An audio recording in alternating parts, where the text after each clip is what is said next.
As we begin today the impeachment trial of the Vice President, and in the days ahead, this court will undertake its constitutional task of receiving and weighing the parties' evidence, and ultimately to decide whether these pieces of evidence justify either a judgment of conviction or acquittal, guided only by its members' conscience and their solemn oath to do impartial justice. The present undertaking of this court, therefore, not only carries the weight of the Constitution, but also the imprint of our nation's history, because the Filipino people have shown that they never forget. We, as a nation, never forget. But why is the act of remembering important? What does it matter to our history and to ordinary Filipinos? Because in this trial, the prosecution proposes that we unseat the Vice President elected to office by more than 32 million Filipino people, more than the number of votes cast for the sitting president, and much greater than any of the votes secured by each of the members of the House of Representatives who now are here to prosecute her and seek to undo this people's choice. Sa makatwid, ang malinaw na layunin sa likod ng mga paratang na ito ay ang pagpapatalsik sa isang vice-presidenteng inihalal ng mahigit 32 milyong Pilipino at bunga ng kanilang malayang pagpapasya. Whatever one's political persuasion is, the reality is that the prosecution now comes before this court to remove a vice president chosen by an overwhelming number of the electorate. You all have heard the prosecution say repeatedly that this is because they seek accountability, that the people have a right to hold their leaders accountable. This is not a matter of debate. Indeed, the people have a right to demand accountability from their leaders. What we have yet to hear from the prosecution, however, is this. When the Constitution declared under Section 1, Article 11, that public office is a public trust and that public officers and employees must at all times be accountable to the people, serve them with utmost responsibility, integrity, loyalty, and efficiency, act with patriotism and justice, and lead modest lives, the Constitution does not only speak to the Vice President. It also demands the same standards from the prosecutors.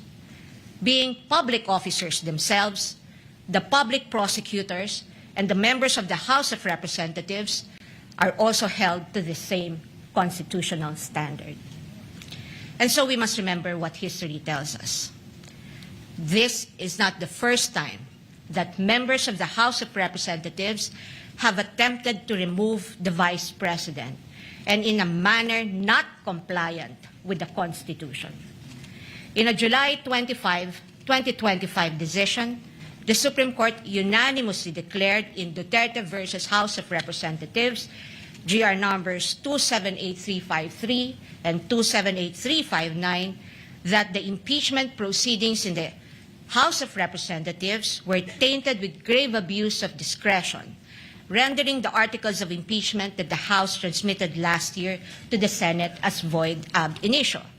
Early this year, the Supreme Court unanimously denied with finality the House of Representatives' motion for reconsideration of that decision, with a reminder that while impeachment is a powerful democratic process to call out corruption and grave abuse, impeachment can be abused, and that impeachment should never be abused to maintain the hegemonic dominance of greed by shaming those who occupy high government positions into preventing them from doing what they were sworn to do. But perhaps the most enduring reminder of the Supreme Court that we must not forget in the entire course of this trial is that, in the words of the court, the rule of law that does justice is our lodestar, and that justice includes accountability. Justice includes fairness. Without fairness, there is abuse. This fairness is what our democracy is all about. It is in light of these reminders that we draw attention to certain fundamental legal principles that we think we must not forget throughout this trial. Mga batayang prinsipyo na dapat nating tandaan sa buong panahon ng paglilitis na ito, anuman ang ating kulay o politika. If we are to be true and honest to our proclaimed values, such as the pursuit of accountability, justice, and integrity in our system of government, then we must remain possessed of an unyielding resolve to ensure that the trial and judgment in this case are done in accordance with the command of the Constitution, the majesty of the law, and the discipline required by the rules. Otherwise, those who stand in sanctimonious judgment of the Vice President will send a clear message that the law can be bent when it suits the convenience of the powerful, and that justice can be sacrificed at the altar of partisan interests. Mahalagang tandaan ang mahigpit na paalala ng ating Korte Suprema. Impeachment is not a purely political proceeding. It is primarily a legal, political, and constitutional mechanism. Ibig sabihin, kailangang naayon sa batas at konstitusyon ang anumang proseso nito. According to the Constitution, it is the Senate that shall have the sole power to try and decide all cases of impeachment. This power is not shared. The Constitution gives no other body, department, tribunal, agency, or a mere committee of any of these institutions the power to try an impeachment case. The House merely initiates, the Senate tries. Yet, we have seen the Committee on Justice conduct what its chairperson, the lead prosecutor in this case, described as a mini trial, which, as we all had witnessed, became a vast fishing expedition of alleged evidence that were not even part of the impeachment complaints under its consideration and which the respondent accused was made to answer. In that mini trial, we saw how the purported pieces of evidence were curated to construct a narrative against the Vice President even before this case reaches trial. The articles of impeachment presented before this court as an exercise of the House's power to initiate impeachment cases are therefore, in sober truth, the product of an impermissible intrusion of clear constitutional boundaries.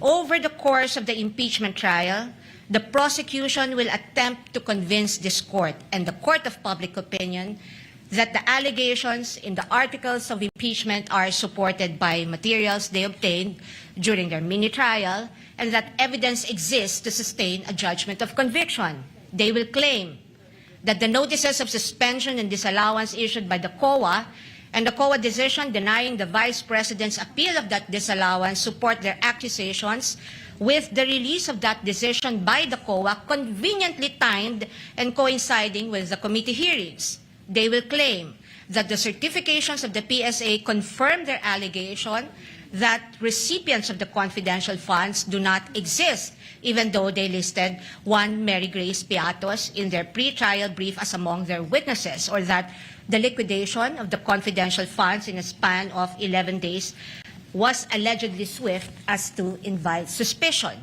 The prosecution will assert that the supposed NBI findings of similar signatures across a number of acknowledgement receipts submitted to the COA are supportive of their conclusion that the disbursements of the confidential funds were irregular. What the prosecution avoided informing the public so far are these: that it was the then Secretary of the Department of Budget and Management, Amena Pangandaman, who issued a memorandum for the President through Executive Secretary Lucas Bersamin on October 18, 2022, recommending the approval of the Office of the Vice President's request for confidential funds. that the Office of the President did in fact approve that recommendation of the DBM through a memorandum from the Executive Secretary dated November 28, 2022, and signed by the former Executive Secretary Lucas Bersamin by order of the President, that on December 13, 2022, the DBM issued a special allotment order number SARO-BMB-C-22-001-2004, signed by former Secretary Amena Pangandaman to cover the request of financial assistance, subsidy, and confidential funds of the OVP that, notwithstanding the impending end of the fiscal year, the confidential funds were nonetheless released to the OVP on December 20, 2022 under this documented approval process. That the COA decision is far from being final, that there is a pending motion for reconsideration of that decision, that, assuming arguendo, the COA denies that MR today, or while this trial is ongoing, as could plausibly happen under the circumstances, the respondent accused still has legal remedies available under the law and rules and can file a petition to question the validity of any forthcoming resolution of the COA on the MR under Rule 64 via petition for certiorari under Rule 65 of the Rules of Court, and more importantly, that nothing in the notice of disallowance or COA decision states any findings of supposed misuse of confidential funds as confirmed by Attorney Gloria Camora when she was asked on this point during the committee hearing on April 14, 2026.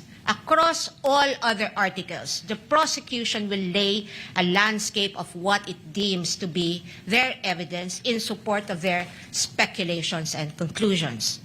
We are not strangers to all these accusations, precisely because this was not the first time these narratives were foisted into the minds of the general public. We have heard the same tales and stories of these accusations since 2024, when the House conducted its Quadcom hearings and most recently the mini-trial of its Committee on Justice. But what we must not forget amid all these accusations is the fundamental legal principle that the burden of proof never shifts. The burden of proof never shifts.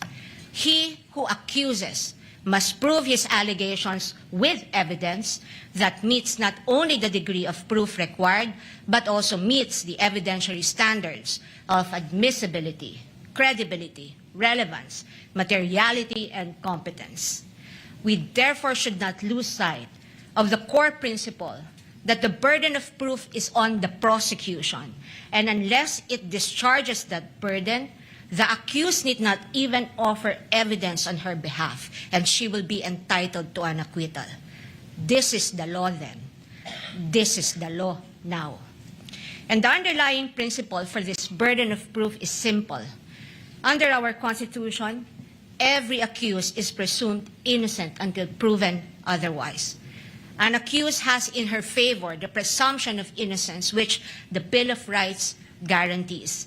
This also brings to fore the reality that, in the words of the Supreme Court in People v. Pagal, the individual citizen is but a speck of particular molecule vis-a-vis the vast and overwhelming powers of government, and his only guarantee against oppression and tyranny are his fundamental liberties under the Bill of Rights, which shield him in times of need.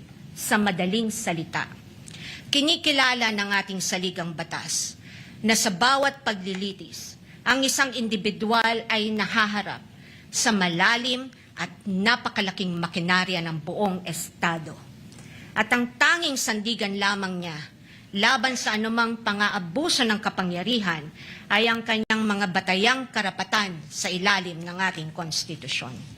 Kaya't mahalagang linawin na sa gitna ng pagtatangkang ikondisyon ang kaisipan ng mamamayang Pilipino at sa gitna ng walang humpay na komentaryo sa mga pampublikong espasyo, wala pang maituturing na anumang ebidensya o alegasyon na napapatunayan ng prosekusyon sa simpleng dahilan na ang bawat ebidensya ay kailangang dumaan muna sa paglilitis at pagsusuri ng korteng may tanging kapangyarihan sa ilalim ng ating saligang batas. Higit sa lahat, ang anumang paglilitis ay kailangang naayon sa itinatakda ng ating batas at konstitusyon at hindi lamang sa kagustuhan ng iilang may hawak ng kapangyarihan. One might ask, why is it important that we must not forget these basic principles? The ruling of the Supreme Court tells us why. The Bill of Rights applies to the entire impeachment process because inasmuch as our court recognizes that impeachment is a political process, it reminds us that it is not a purely political process but a legal and constitutional mechanism. Thus, if we are to uphold the rule of law, serve justice, and invoke the accountability mechanism, then this court and we as a people must guarantee that all efforts to hold our leaders accountable must be done right. This we must not forget. I thank the court and the public for the privilege of your time. May God bless our country.